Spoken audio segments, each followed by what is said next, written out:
I was 13 when I got my first period, and I was honestly thrilled. I was the first of my friends to get it. Of course, it was the day before my school swimming carnival, so the next day, I swaggered up to my teacher with my shoulders back, and I said to her, "I've actually got my period, and I might not be able to swim." She looked really uncomfortable, and she said to me, "Some things aren't meant to be shared, and this is one of them."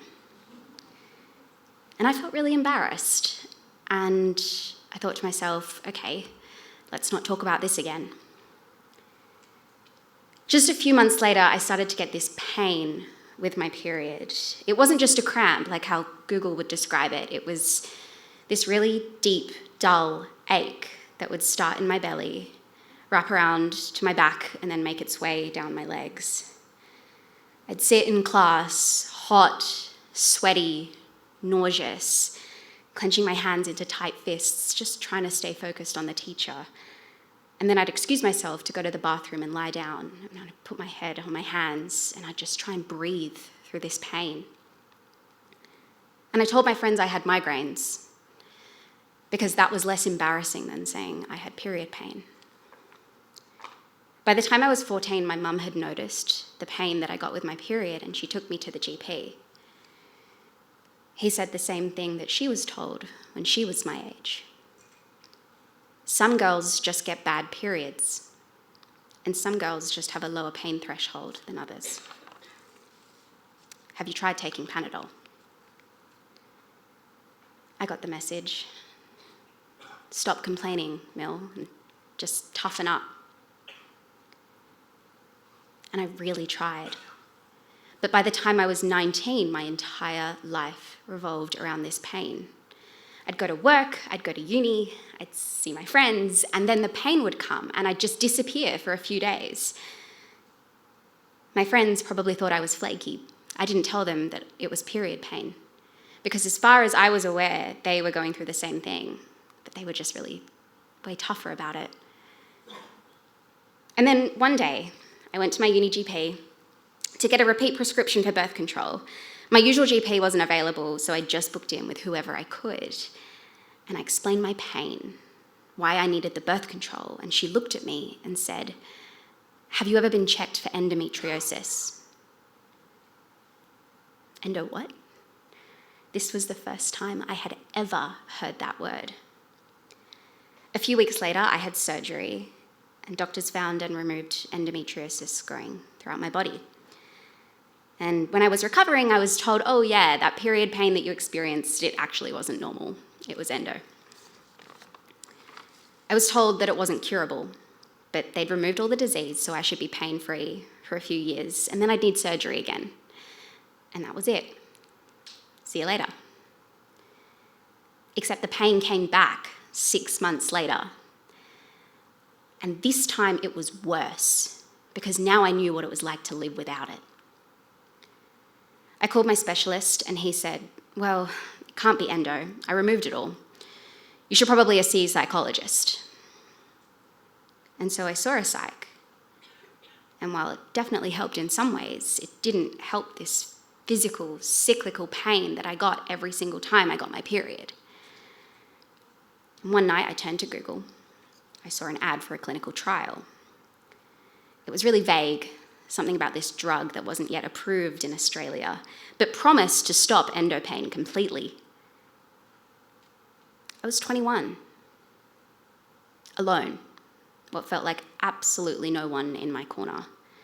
Just me and this pain that might be real, might not be real, might be in my head, felt like endo, but apparently it wasn't endo. I was desperate, so I signed up. A few weeks later, I'm in this clinic and I'm being given this medication and told to log my symptoms. They didn't tell me what symptoms to expect because it's a clinical trial and they don't want to prejudice results. So imagine my surprise a few weeks later when I find myself in clinically induced artificial menopause. Hot flashes suck. I'm sure they suck at any age, but they really suck when you're 21. I remember being on a ski trip with friends and I had to pull over to the side, take my ski gear off and put snow on my neck because I was that hot.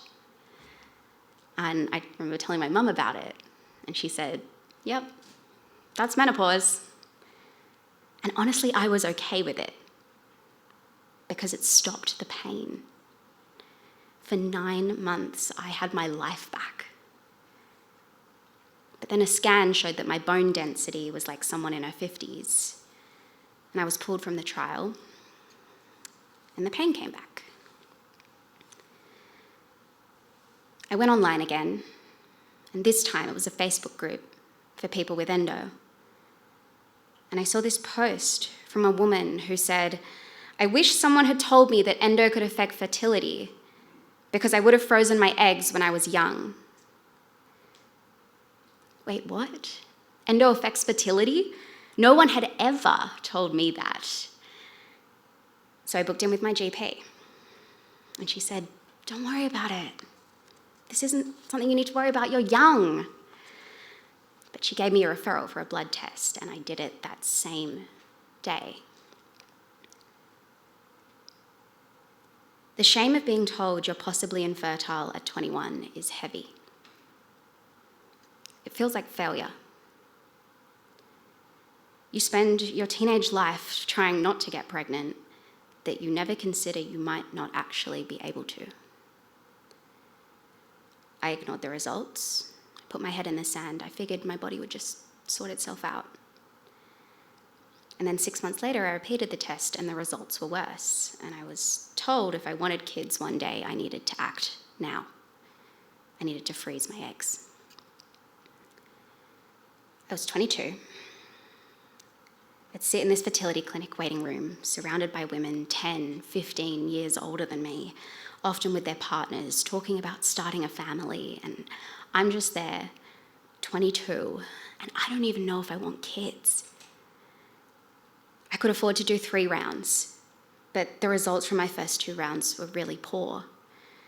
I remember after my second retrieval, the recovery nurse looked at me and said that I should be asking for a refund, that it was really poor practice of my specialist to go ahead with the retrieval.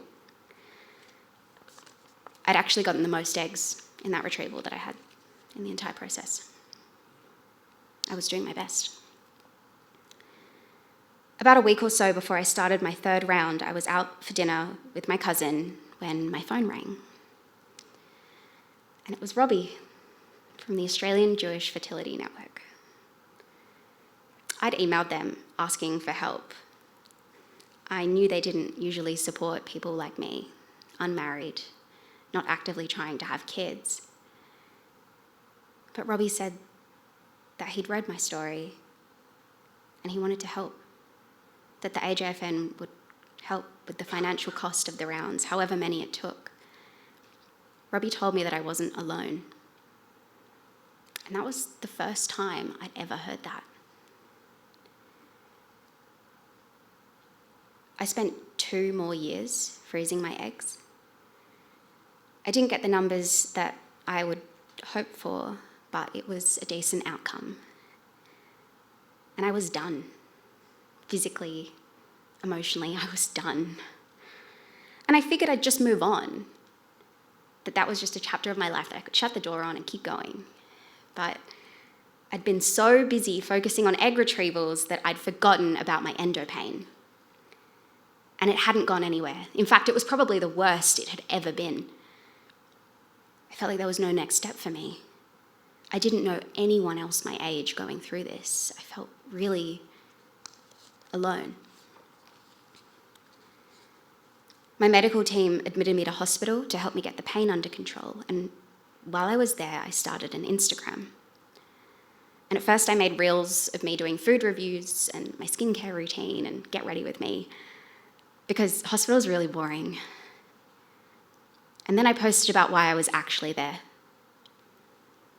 I talked about the endo and the egg freezing and my age. I asked, is there anyone else out there my age going through this? And the amount of replies I got was unbelievable. All young people my age across Australia with stories just like mine, about being dismissed, misdiagnosed, alone. and the shame of going through this at such a young age. When I left hospital, I kept these conversations going, and I met these young people in real life. And suddenly I had this community of other young people who just got it. Long story short, I turned the Instagram into a charity, the Australian Endometriosis Foundation. I built it so that no one else has to go through what I went through alone. In just 18 months, we've reached over 1,600 young women across Australia. We visit them in hospital and we meet them in our programs. We see them right at the start of their diagnosis when everything seems scary, and we see them 5 years down the line when sometimes it still does. We create spaces where they can talk openly about what living with endo feels like. We tell them that they're not imagining this, they're not overreacting, and they're not alone. I'm not alone anymore because I was brave. Not brave for talking, brave for getting through it, for still being here. Because bravery isn't always loud, it's very rarely a microphone and a spotlight. Sometimes it's brushing your teeth, it's going to a uni lecture. It's saying no and choosing to rest even when the rest of the world is really busy living. And sometimes bravery is doing it all alone, even when it's heavy, and even when no one sees it. It's now been a couple of years since I finished my egg freezing. I graduated from uni and I recently got admitted as a lawyer, and now I do that full time. I'm engaged to my best friend, Kobe, who's here tonight. And I'm in a really good place, touch wood, with my endo symptoms. And I have this amazing charity that I'm lucky enough to be able to run in my free time. And I run it so that the next young woman doesn't sit in silence for so long, that she doesn't have to enter menopause at 19 just to stop the pain.